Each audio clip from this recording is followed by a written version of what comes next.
Mis queridos amigos Paikes, qué gusto poder saludarles como cada fin de semana. Esta es la hora que todo el mundo esperaba para contar el chiste del día de hoy. ¿Quieren un chiste? ¡Sí! Todos juntos dice: ¡chiste! ¡Chiste! ¡Chiste!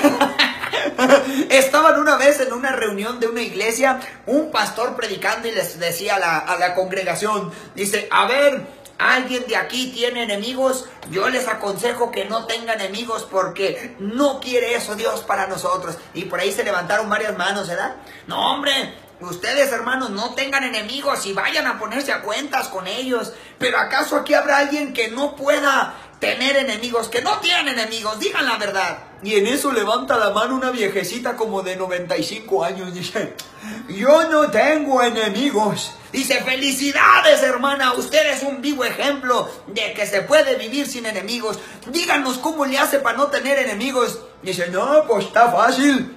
Me esperé a que se murieran todos.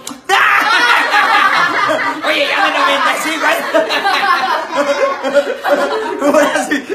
No, hombre, hablando de iglesias, de religiones, es muy común que la gente pregunta: oye, Leito, ¿de qué religión eres? Oye, ¿cuál es la iglesia a la que tú perteneces? O otros me dicen: ¿cuál es la religión verdadera? Quiero decirles, y los digo con mucho amor y cariño, que cada uno de nosotros tiene la oportunidad de investigar y va a llegar al conocimiento de Cristo siempre y cuando ustedes lo deseen. La Biblia no está escrito el nombre de ninguna religión, mas sí habla nuestro Señor Jesucristo que Él vendrá por su iglesia. Hay que hacer entonces un paréntesis y definir religión e iglesia. Religión precisamente viene de un prefijo que es re en latín y ligos, que significa volver a ligar.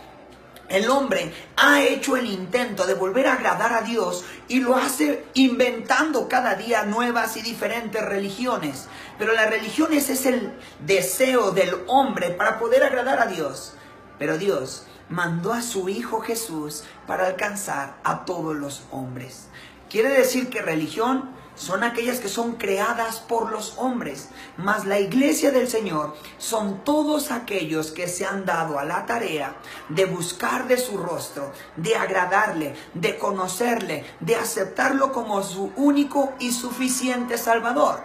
Entonces la iglesia de Jesucristo son todos aquellos que le han aceptado, que le siguen, que le predican, que le aman y que buscan de su presencia. Pueden estar algunos en México, otros en Estados Unidos, otros pueden estar en otro país, pero cuando Jesucristo venga por su iglesia, todos seremos uno y lo veremos a Él. Si Jesús hubiera fundado una religión aquí en la tierra, en vano hubiera sido su venida, su primera venida, porque Dios dijo que de tal manera amó, la palabra de Dios en Juan 3:16 dice: de tal manera amó Dios a este mundo que entregó a su único Hijo, que se llama Jesucristo, para que todo aquel que en Jesús crea, y eso incluye a todas las nacionalidades, a toda persona que crea en Jesús, no se pierda, mas tenga vida eterna. ¿Por qué entonces han surgido tantas religiones y hoy en día muchas profesan tener la verdad? La palabra de Dios en Apocalipsis 22 nos dice que todo aquel que le añada a la Biblia o le quite a la Biblia, este sea maldito. ¿Por qué? Porque muchos, por querer buscar un beneficio propio, entonces han modificado la palabra de Dios a su conveniencia.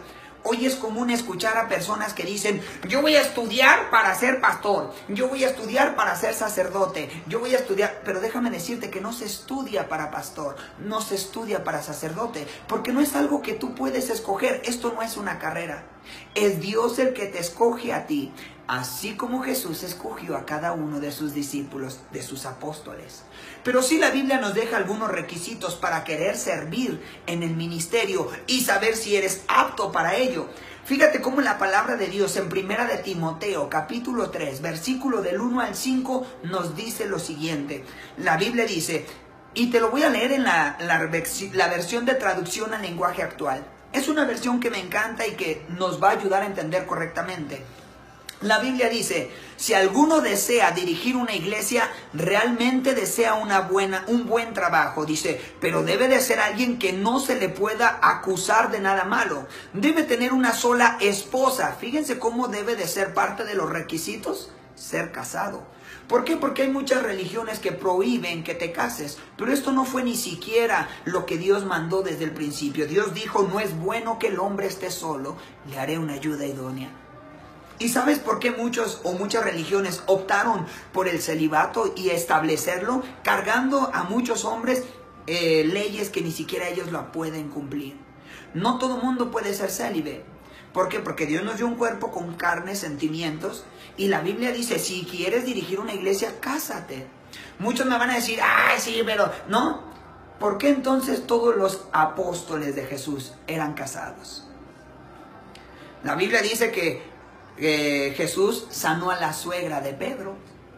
Y la Biblia dice, en muchos de los pasajes, dice, ¿qué acaso no tenemos nosotros derecho a cargar una mujer por esposa como los demás apóstoles? Como Cefas y como ellos. Y da en diferentes versículos que los apóstoles eran casados. Nunca tuvieron que dejar a su mujer para poder servir a Dios. Al contrario, tuvieron que ganar a su familia por medio de su ejemplo y testimonio. La Biblia así lo dice en 1 Timoteo 3. Dice, pero debe de ser una persona que no se le pueda acusar de nada malo. Debe tener una sola esposa, controlar todos sus deseos y pensar 2 veces lo que va a hacer. Debe comportarse correctamente, recibir con gusto en su hogar a los visitantes y saberles enseñar. No debe de ser borracho ni violento, ni buscar pelea. Al contrario, debe de ser amable y tranquilo y no debe de estar preocupado solo por el dinero. ¿Por qué? Porque hoy en día hay muchos que tan solo buscan el ministerio por tener un ingreso fácil. Dice, debe gobernar bien su propia familia y educar a sus hijos para que sean obedientes y respetuosos. Porque el que no sabe gobernar su propia familia, ¿cómo pues gobernará la iglesia de Dios? Creo que es fácil. Y se puede entender, es muy entendible. Ahora, yo sé que después de este video va a causar mucha controversia y algún sacerdote o alguna persona me va a querer hacer un video contestándole y yo te voy a debatir, pero mi intención nunca ha sido debatir. Es más, evítense de hacerme el video porque nunca los veo. El Señor no me mandó a convencer a nadie. El Señor nos manda a predicar el Evangelio y es el Espíritu Santo el que convence. Si muchos se atreven a hacer un video contestándote, es porque saben que quizás no están enseñando la verdad en la palabra de Dios y tienen miedo a que el Espíritu Santo redarguya a sus feligreses. Mejor prediquemos el Evangelio y que sea Jesús el que convenza, que sea el Espíritu Santo el que dirija y seamos nosotros el que les busque. Bendiciones para todos, les mando un abrazo y nos vemos en el próximo video. Cuídense mucho. Bye bye.